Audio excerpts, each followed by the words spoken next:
ಶುಭೋದಯ, ಎಲ್ರಿಗೂ ನಮಸ್ಕಾರ. ಹಾಗೆಯೇ ನನ್ನ ಹುಟ್ಟುಹಬ್ಬಕ್ಕೆ ಹಾರೈಕೆಗಳನ್ನು ತಿಳಿಸಿದಂಥ ಎಲ್ರಿಗೂ ಕೂಡ ಥ್ಯಾಂಕ್ ಯು ಸೋ ಮಚ್. ಇನ್ನು ತುಂಬ ಜನ ನಿಮ್ಮ ಪ್ರೆಗ್ನೆನ್ಸಿ ಜರ್ನಿಯ ವ್ಲಾಗ್ಗಳನ್ನು ಮಾಡಿ ಅಂತ ಹೇಳಿದ್ದೀರಾ. ಖಂಡಿತವಾಗ್ಲೂ ಏನು ಮಾಡಬೇಕಂತ ಗೊತ್ತಾಗ್ತಾ ಇಲ್ಲ. ಯಾಕಂದರೆ ಎಲ್ಲರ ಥರನೇ ನನಗೂ ನಾರ್ಮಲ್ ಜರ್ನಿ ನಡೀತಾ ಇದೆ. ಇನ್ಫ್ಯಾಕ್ಟ್ ನಾನು ಸಾಕಷ್ಟು ಜನ ತುಂಬು ಗರ್ಭಿಣಿಯರು ಕಲ್ಲು ಹೊರೋದನ್ನು ನೋಡಿದ್ದೀನಿ, ರೋಡಲ್ಲಿ ಕೆಲಸ ಮಾಡೋದನ್ನ ನೋಡಿದ್ದೀನಿ. ಅವ್ರುಗಳನ್ನ ಕಂಪೇರ್ ಮಾಡಿಕೊಂಡ್ರೆ ನನ್ನ ಪ್ರೆಗ್ನೆನ್ಸಿ ಜರ್ನಿ ತುಂಬಾ ಆರಾಮಾಗಿದೆ ಅಂತ ಅನ್ಸುತ್ತೆ. ಸೊ ನನ್ನ ಎಕ್ಸಸೈಸ್ ಮುಗಿಸಿ ಬರೋ ಅಷ್ಟರಲ್ಲಿ ಅಮ್ಮ ಊರಿಂದ ಕಳಿಸಿದಂತಹ ಒಂದು ಪುಟ್ಟ ಪಾರ್ಸೆಲ್ ಮನೆಗೆ ಬಂದಿತ್ತು. ಫಾರ್ ದ ಫಸ್ಟ್ ಟೈಮ್ ಅಮ್ಮ ನನಗೆ 2 ಪ್ಯೂರ್ ಕಾಟನ್ ಮುದ್ದಾಗಿರೋ ಫ್ರಾಕ್ಗಳನ್ನು ಕಳಿಸಿದ್ರು. ಅವ್ರು ಇತ್ತೀಚೆಗೆ ಟೂರ್ಗೆ ಹೋಗಿದ್ರು, ಸೊ ಅಲ್ಲಿಂದ ಅವ್ರು ತೊಗೊಂಬಂದಿರೋದು. ಹಾಗೆಯೇ ಅದ್ರ ಜೊತೆಗೆ ನನ್ನ ತುಂಬ ಫೇವ್ರೇಟ್ ಶೇಂಗಾ ಉಂಡಿ ಹಾಗೆಯೇ ಮಾದ್ಲಿನ ಕಳಿಸ್ಕೊಟ್ಟಿದ್ರು.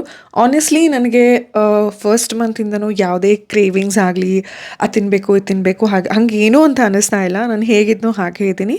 ಬಟ್ ಸ್ವೀಟ್ಸ್ ಅಂದರೆ ಆ್ಯಸ್ ಯೂಶುವಲ್ ನನಗೆ ತುಂಬಾ ಇಷ್ಟ. ಅದು ಅಲ್ಲದೆ ಅಮ್ಮ ಏನೇ ಮಾಡಿದ್ರು ನಮಗೆ ರುಚಿಯಾಗೆ ಅನಿಸುತ್ತೆ. ಸೊ ಎಸ್, ನಾನು ಕೂಡ ಸ್ವೀಟನ್ನು ಸವದೆ. ಇದಾದ ಮೇಲೆ ಫ್ರೆಶ್ ಅಪ್ ಆಗುವಂಥ ಸಮಯ.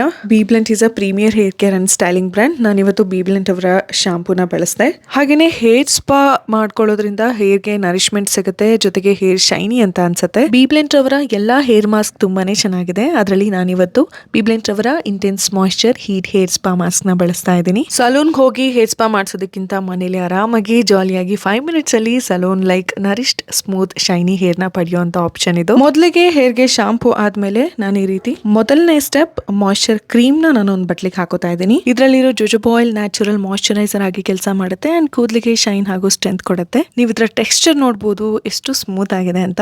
ಹಾಗೆಯೇ ವೈಟಮಿನ್ ಇ ಕೂಡ ಇರೋದ್ರಿಂದ ಕೂದಲನ್ನ ಹೈಡ್ರೇಟ್ ಮಾಡೋದ್ರ ಜೊತೆಗೆ it rejuvenates dry and flaky scalp ಹಾಗೆಯೇ ಶೈನ್ ಕೂಡ ಕೊಡುತ್ತೆ. ಇದರೊಟ್ಟಿಗೆ ಯುನೀಕ್ ಆಗಿರೋ ಸೆಲ್ಫ್ ಹೀಟಿಂಗ್ ಕ್ಯಾಪ್ ಕೂಡ ಕೊಟ್ಟಿದ್ದಾರೆ. ಇದರಲ್ಲಿರೋ ಜೆಂಟಲ್ ಹೀಟಿಂಗ್ ಮೆಕ್ಯಾನಿಸಮ್ ಇಂದ ನಾವು ಅಪ್ಲೈ ಮಾಡೋ ಕಂಡೀಷನಿಂಗ್ ಕ್ರೀಮ್ ನ ಅಬ್ಸಾರ್ಬ್ ಮಾಡಿಕೊಂಡು ಹೇರ್ಗೆ ನರಿಶ್ಮೆಂಟ್ ಕೊಡೋದ್ರ ಜೊತೆಗೆ ಹೇರ್ ನ ಮಾಯಿಶ್ಚರೈಸ್ ಮಾಡುತ್ತೆ. ಈಗ ನಾನು ಹೇರ್ ವಾಶ್ ಮಾಡಿಕೊಂಡು ಇನ್ನು ಹಸಿ ಇರುವಂತಹ ಕೂದಲಿಗೆ ಇಂಟೆನ್ಸ್ ಮಾಯಿಶ್ಚರ್ ಹೇರ್ ಮಾಸ್ಕ್ ನ ಅಪ್ಲೈ ಮಾಡ್ಕೋತಾ ಇದ್ದೀನಿ. ಈ ಮಾಯಿಶ್ಚರ್ ಕ್ರೀಮ್ ನ ಕೂದಲಿನ ಪ್ರತಿಯೊಂದು ಎಳೆಗೂ ಅಪ್ಲೈ ಆಗೋ ತರ ನೀಟಾಗಿ ಹಚ್ಕೋಬೇಕು.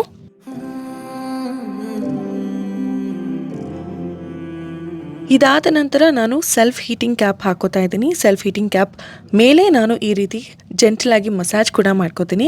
ಇದರಿಂದ ನರಿಶ್ಡ್ ಫ್ರಿಜ್ ಫ್ರೀ ಹೇರ್ನ ನಾವು ಪಡಿಬಹುದು. ಸೊ 5 ಮಿನಿಟ್ಸ್ ಆದ್ಮೇಲೆ ಕ್ಯಾಪ್ ರಿಮೂವ್ ಮಾಡಿ ನಾರ್ಮಲ್ ಹೇರ್ ವಾಶ್ ಮಾಡಿ, ಶಾಂಪೂ ಕಂಡೀಷನರ್ ಬಳಸೋ ಅವಶ್ಯಕತೆ ಇಲ್ಲ.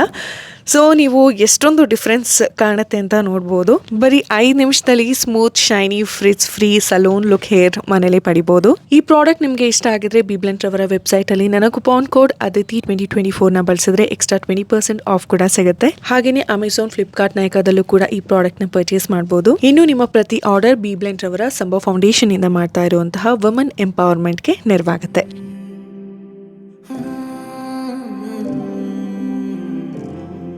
ಇನ್ನು ಈ ವರ್ಷ ನಾನು ಸಿಂಗಲ್ ಆಗಿ ಸೆಲೆಬ್ರೇಟ್ ಮಾಡುವಂತಹ ಕಡೆ ಬರ್ತ್ಡೇ.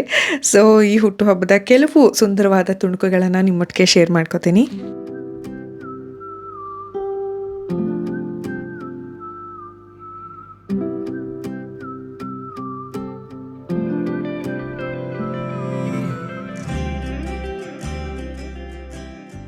ಇನ್ಫ್ಯಾಕ್ಟ್ ನಾವು ಹೊರಗಡೆ ಹೋಗಿ ಊಟ ಮಾಡೋದು, ಟೈಮ್ ಸ್ಪೆಂಡ್ ಮಾಡೋದು ತುಂಬ ಕಡಿಮೆ. ಮನೇಲಿ ಎಲ್ಲರೂ ಯಾವಾಗಲೂ ಮನೇಲೇ ಇರೋದಕ್ಕೆ ಇಷ್ಟಪಡ್ತೀವಿ.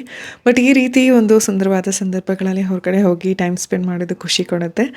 ಈ ರೀತಿ ಪುಟ್ಟದಾದ ಕ್ಯೂಟ್ ಇಯರಿಂಗ್ಸ್ನ ಯಶು ಅವರು ನನಗೆ ಪ್ರೆಸೆಂಟ್ ಮಾಡಿದ್ರು. ಏನು ಗೊತ್ತಾ, ಪ್ರತಿ ವರ್ಷ ನಾನು ಹುಟ್ಟುಹಬ್ಬ ಬಂದಾಗ ನನಗೆ ಖುಷಿಗಿಂತ ಜಾಸ್ತಿ ಗಾಬರಿನೇ ಇರುತ್ತೆ. ಯಾಕಂದರೆ ಪ್ರತಿಯೊಬ್ಬರಿಗೂ ಲೈಫಲ್ಲಿ ಅವ್ರದ್ದೇ ಆದ ಮೋಟೋ ಇರುತ್ತೆ, ಕೆಲವೊಂದು ರೀತಿಯಲ್ಲಿ ಬದುಕಬೇಕು ಅಂತ ಇರುತ್ತೆ. ಅದನ್ನು ಸಾಧಿಸೋದ್ರ ಕಡೆಗೆ ಓಡ್ತಾ ಇರ್ತೀವಿ, ಅದನ್ನು ಅಚೀವ್ ಮಾಡೋದಕ್ಕೆ ಕಷ್ಟಪಡ್ತಾ ಇರ್ತೀವಿ. ದೂರದ ಬಟ್ಟ ನುಣಗೆ ಎಲ್ಲರಿಗೂ ಬೇರೆದು ನೋಡಿದಾಗ ಸಂತೋಷ, ಖುಷಿ, ಎವ್ರಿಥಿಂಗ್ ಈಸ್ ಪರ್ಫೆಕ್ಟ್ ಅಂತ ಅನ್ಸುತ್ತೆ. ಬಟ್ ಟ್ರಸ್ಟ್ ಮೀ, ಪ್ರತಿಯೊಬ್ಬರು ಕೂಡ ಅವರ ಲೈಫಲ್ಲಿ ಅವ್ರದ್ದೇ ಆದ ಸ್ಟ್ರಗಲ್ಗಳನ್ನು ಖಂಡಿತವಾಗ್ಲೂ ಪಡ್ತಾ ಇರ್ತಾರೆ. ಆದರೆ ಜೀವನದಲ್ಲಿ ಎಲ್ಲ ಓಕೆ ಅಂತ ಅನ್ಸೋದು ನಮ್ಮ ಫ್ಯಾಮಿಲಿ ನಮ್ಮ ಜೊತೆಗಿದ್ದಾಗ, ನಮ್ಮ ಕುಟುಂಬ ನಮಗೆ ಸ್ಟ್ರೆಂತ್ ಆಗಿ ನಿಂತಾಗ. ಆ ವಿಷಯದಲ್ಲಿ ಖಂಡಿತವಾಗ್ಲೂ ನಾನು ಅದೃಷ್ಟವಂತೆ ಅಂತಾನೆ ಹೇಳ್ಬೋದು. ನನ್ನ ಭಾವನೆಗಳಿಗೆ, ಅಭಿರುಚಿಗೆ ಬೆಲೆ ಕೊಡುವಂತಹ ಕುಟುಂಬ ಸಿಕ್ಕಿದೆ ನನಗೆ. ನಿಜವಾಗ್ಲೂ ಬೆಳಗ್ಗೆಯಿಂದ ತುಂಬಾ ಕೆಲಸ ಇತ್ತು. ಎಲ್ಲ ಕೆಲಸ ಮುಗಿಸಿ ಸಾಯಂಕಾಲನೇ ನಾವು ಈ ರೀತಿ ಟೈಮ್ ಸ್ಪೆಂಡ್ ಮಾಡೋದಕ್ಕೆ ಸಿಕ್ಕಿದ್ದು. ಸೊ ಪ್ರತಿಯೊಂದು ಕ್ಷಣ ಕೂಡ ನಾನು ತುಂಬಾ ಎಂಜಾಯ್ ಮಾಡಿದೆ. ಊಟ ಕೂಡ ಸಖತ್ತಾಗಿ ಎಂಜಾಯ್ ಮಾಡಿದೆ. ಇನ್ನು ಯಶು ಅವರ ಒಂದು ಸರ್ಪ್ರೈಸ್ ಕೇಕ್, ಸರ್ಪ್ರೈಸ್ ಡಾಲ್ ನಂಗೆ ತುಂಬಾ ಇಷ್ಟ ಆಯಿತು.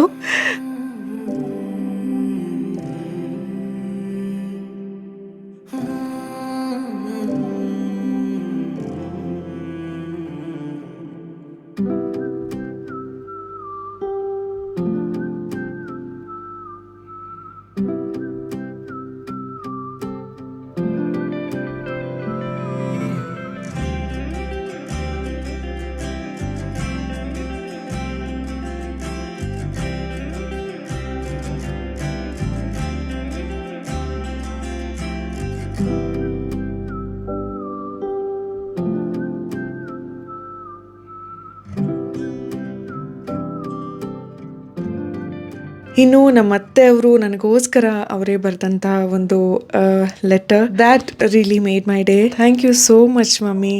ನನ್ನ ಮೇಲೆ ನನಗಿಂತ ಅವ್ರಿಗೆ ಜಾಸ್ತಿ ಕಾನ್ಫಿಡೆನ್ಸ್, ಅದನ್ನು ನಾನು ಉಳಿಸ್ಕೋತೀನಿ. ಇನ್ನು ನನ್ನ ಹುಟ್ಟುಹಬ್ಬ ಇದಿಷ್ಟ ಆಗಿತ್ತು. ಬಹಳ ಹೊತ್ತು ಫ್ಯಾಮಿಲಿ ತುಂಬಾ ಮಾತಾಡಿದ್ವಿ, ಯಾಕಂದರೆ ಎಲ್ಲರೂ ಅವ್ರವ್ರದ್ದೇ ಕೆಲಸದಲ್ಲಿ ಬಿಸಿ ಇರ್ತೀವಿ. ಬಟ್ ಇವತ್ತು ಎಲ್ಲರೂ ಒಟ್ಟಿಗೆ ಸೇರಿ ಸಾಕಷ್ಟು ಹೊತ್ತು ಸಮಯನ ಕಳೆದ್ವಿ.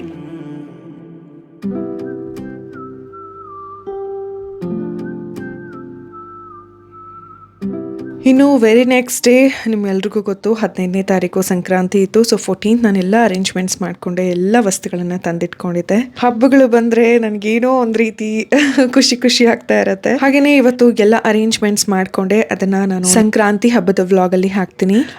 ಇವತ್ತು ಒಂದು ಬ್ಯೂಟಿಫುಲ್ ಆದಂತಹ ಪನ್ನೀರ್ ಬಟರ್ ಮಸಾಲ ರೆಸಿಪಿನ ಸಿಂಪಲ್ ಆಗಿ ಮನೇಲಿ ಹೇಗೆ ಮಾಡೋದು ಅಂತ ನಿಮ್ಮೊಟ್ಟಿಗೆ ಶೇರ್ ಮಾಡ್ತೀನಿ. ನೀವು ನೋಡ್ತಾ ಇದ್ದೀರಾ, ಎಲ್ಲ ಐಟಮ್ಸ್ನ ನಾನು ಈ ರೀತಿ ಜೋಡಿಸಿಟ್ಕೊಂಡಿರ್ತೀನಿ. ನಾನು ಯಾವುದೇ ಅಡುಗೆ ಮಾಡಬೇಕಾದ್ರೂ ಈ ರೀತಿ ಮಾಡ್ಕೋತೀನಿ, ಸೊ ದಟ್ ನನ್ನ ಯಾವುದೇ ಇಂಗ್ರೀಡಿಯೆಂಟ್ ಮಿಸ್ ಔಟ್ ಆಗೋದಿಲ್ಲ. ಸೊ ಎಸ್, ಈಗ ಪನ್ನೀರ್ ಬಟರ್ ಮಸಾಲಾನ ಹೇಗೆ ಮಾಡೋದು ಅಂತ ಸ್ಟಾರ್ಟ್ ಮಾಡೋಣ. ಮೊದಲಿಗೆ ಒಂದು ಬಾಣಲಿಯಲ್ಲಿ 1-2 ಚಮಚದಷ್ಟು ಬೆಣ್ಣೆನ ತಗೊಂಡೆ. ನಾರ್ಮಲ್ ಆಯಿಲ್ನ ಕೂಡ ಬಳಸ್ಬೋದು, ಪನ್ನೀರ್ ಬಟರ್ ಮಸಾಲ ಆಗಿರೋದ್ರಿಂದ ಬಟರ್ನ ಸ್ವಲ್ಪ ಜಾಸ್ತಿ ಬಳಸ್ತೀನಿ. ನೋಡ್ತಿರೋ ಹಾಗೆ ಹಸಿಮೆಣಸಿನ್ಕಾಯಿ, ಒಣ ಮೆಣಸಿನ್ಕಾಯಿ, ಚಕ್ಕೆ, ಲವಂಗ, ಹೂವು, ಪಲಾವ್ ಎಲೆ, ಸೋಂಪು ಕಾಳು ಇದಿಷ್ಟನ್ನ ನಾನು ಕರಗಿರೋ ಬೆಣ್ಣೆಯೊಟ್ಟಿಗೆ ಹಾಕಿ ಫ್ರೈ ಮಾಡ್ಕೋತೀನಿ. ಇದಾದ್ಮೇಲೆ ಈರುಳ್ಳಿನ ಹಾಕೋತಾ ಇದ್ದೀನಿ. ಈರುಳ್ಳಿನ ನಾನು ದೊಡ್ಡದಾಗಿ ಹೆಚ್ಕೊಂಡಿದ್ದೀನಿ, ಯಾಕಂದ್ರೆ ಇದನ್ನ ಮಸಾಲೆ ಮಾಡೋದಕ್ಕೆ ಬಳಸ್ತೇನೆ. ಇದಕ್ಕೆ ನಾನು ಇವಾಗ ಚಿಕ್ಕದಾಗಿ ಹೆಚ್ಚಿರುವಂತಹ ಶುಂಠಿ ಹಾಗೆಯೇ ಬೆಳ್ಳುಳ್ಳಿನ ಹಾಕೊಂಡು ಅದನ್ನು ಕೂಡ ಲೈಟಾಗಿ ಫ್ರೈ ಮಾಡ್ಕೋತೀನಿ. ಇದಾದಮೇಲೆ ಗೋಡಂಬಿ ಕೂಡ ಹಾಕೋತೀನಿ. ಎಲ್ಲದನ್ನು ಕೂಡ ನಿಧಾನವಾಗಿ ಫ್ರೈ ಮಾಡ್ಕೋತೀನಿ. ಕೊನೆಯದಾಗಿ ಟೊಮ್ಯಾಟೊ ಬಳಸ್ತೀನಿ, ಯಾಕಂದರೆ ಬೇಗ ಅದು ಮೆದುವಾಗುತ್ತೆ ಅಂತ. ತುಂಬಾ ಅದ್ಭುತವಾದ ಪರಿಮಳ ಬರುತ್ತೆ. ಟ್ರಸ್ಟ್ ಮೀ, ಅಡುಗೆ ಅನ್ನೋದು ಒಂದು ರೀತಿ ಸ್ಟ್ರೆಸ್ ಬಸ್ಟರ್. ನನಗೆ ಅಡುಗೆ ಮಾಡೋದು ಅಂದ್ರೇ ತುಂಬ ಇಷ್ಟ. ನಮ್ಮ ಕೆಲಸ ನಾವು ಮಾಡ್ಕೊಳ್ಳೋದ್ರಲ್ಲಿ ಸಿಗುವಂಥ ಸಂತೋಷನೇ ಬೇರೆ. ಇದೆಲ್ಲ ಬೆಂದ ಮೇಲೆ 1-2 ಲೋಟ ನೀರು ಹಾಕಿ ಅದು ತಣ್ಣಗಾದ್ಮೇಲೆ ನಾನು ಮಿಕ್ಸಿಗೆ ಹಾಕ್ಕೊಂಡು ಮಸಾಲೆ ರುಬ್ಕೋತೀನಿ.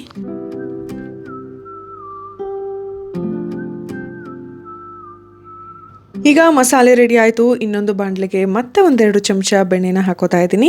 ಇದಕ್ಕೆ ಚಿಕ್ಕದಾಗಿ ಹೆಚ್ಚಿರುವಂಥ ಈರುಳ್ಳಿನ ಹಾಕೊಂಡು ಅದು ಕಂದು ಬಣ್ಣಕ್ಕೆ ತಿರುಗೋವರೆಗೂ ನಿಧಾನವಾಗಿ ಫ್ರೈ ಮಾಡಿಕೊಂಡೆ. ಇದಾದ ಮೇಲೆ ಇದಕ್ಕೆ ರುಚಿಗೆ ತಕ್ಕಷ್ಟು ಉಪ್ಪು, ಸ್ವಲ್ಪ ನಾನು MTR ಗರಂ ಮಸಾಲ ಬಳಸ್ತಾ ಇದ್ದೀನಿ. ಹಾಗೆಯೇ ಬಿರಿಯಾನಿ ಪೌಡರ್ನ ಕೂಡ 1 ಚಮಚ ಹಾಕ್ಕೊಂಡೆ. ಇದನ್ನ ನೀಟಾಗಿ ಫ್ರೈ ಮಾಡ್ಕೋಬೇಕು. ಇದಾದ ಮೇಲೆ ನಾವು ತಯಾರು ಮಾಡ್ಕೊಂಡಂತಹ ಮಸಾಲೆನ ಹಾಕೋಬೇಕು. ಗಟ್ಟಿ ಅನ್ಸಿದ್ರೆ ನೀವು ಎಕ್ಸ್ಟ್ರಾ ನೀರನ್ನ ಕೂಡ ಸೇರಿಸ್ಕೋಬಹುದು. ಇದಕ್ಕೆ ಹೆಚ್ಚಿದಂತಹ ಪನ್ನೀರನ್ನ ಹಾಕಿದೆ, ಅದ್ರ ಮೇಲ್ಗಡೆ ಡ್ರೈ ಮೇಥಿ ಲೀವ್ಸ್ ನ ಹಾಕ್ದೆ. ಹಾಗೇನೆ ಒಂದು ಅರ್ಧ ನಿಂಬೆ ಹಣ್ಣನ್ನ ಹಿಂಡ್ಕೊಂಡೆ. ಇದನ್ನ ಒಂದು 5 ನಿಮಿಷ ನಿಧಾನವಾಗಿ ಬೇಯೋದಕ್ಕೆ ಬಿಡಬೇಕು. ಸೊ ಈಗ ಟೇಸ್ಟ್ ಮಾಡ್ತಾ ಇದ್ದೀನಿ. ಟ್ರಸ್ಟ್ ಮೀ, ಯಾವ ರೆಸ್ಟೋರೆಂಟ್ಗೂ ಕಡಿಮೆ ಇರೋದಿಲ್ಲ. ಅಷ್ಟು ಅದ್ಭುತವಾದ ರುಚಿಯಾದ ಪನ್ನೀರ್ ಬಟರ್ ಮಸಾಲಾನ ನೀವು ಮನೇಲೆ ಮಾಡ್ಕೋಬಹುದು. ನೀವು ಕೂಡ ದಯವಿಟ್ಟು ಒಂದ್ಸಲಿ ಮನೇಲಿ ಟ್ರೈ ಮಾಡಿ. ಮನೇಲಿ ಮಿಲ್ಕ್ ಕ್ರೀಮ್ ಇತ್ತು, ಸೊ ಮೇಲ್ಗಡೆ 1-2 ಚಮಚ ಕ್ರೀಮ್ನ ಕೂಡ ಸೇರಿಸ್ಕೊಂಡೆ. ಇನ್ನು ಚಪಾತಿ ಮಾಡಬೇಕಾದ್ರೆ ತುಂಬ ಜನಕ್ಕೆ ಬಹುಶಃ ಇದು ಗೊತ್ತಿರುತ್ತೆ, ಮೆಂತ್ಯ ಸೊಪ್ಪನ್ನ ನಾನು ಬಳಸೋದನ್ನ ತುಂಬಾ ಜಾಸ್ತಿ ಮಾಡಿದ್ದೀನಿ. ಚಪಾತಿ ಹಿಟ್ಟನ್ನ ಕಲಸೋವಾಗ 5-6 ಚಮಚ ಎಣ್ಣೆನ ಹಾಕಿ ಕಲಸಿಟ್ಟು 1/2 ಗಂಟೆ ಆದ್ಮೇಲೆ ಚಪಾತಿ ಮಾಡ್ಕೊಳ್ಳೋದ್ರಿಂದ ತುಂಬಾನೇ ಮೆದುವಾಗಿ ಬರುತ್ತೆ. ಸೊ ಈ ರುಚಿಯಾದ ಬ್ರೇಕ್ಫಾಸ್ಟ್ ನೊಂದಿಗೆ ದಿನ ಶುರುವಾಯಿತು. ಎಸ್, ಇದಾಗಿತ್ತು ದಿನ. ಇನ್ನು ಸಾಕಷ್ಟು ಕೆಲಸಗಳು ಬಾಕಿ ಇದೆ. ಆದಷ್ಟು ಬೇಗ ನೆಕ್ಸ್ಟ್ ಬ್ಲಾಗ್ ಅಲ್ಲಿ ಸಿಗ್ತೀನಿ. Lots of love. Take care. Bye.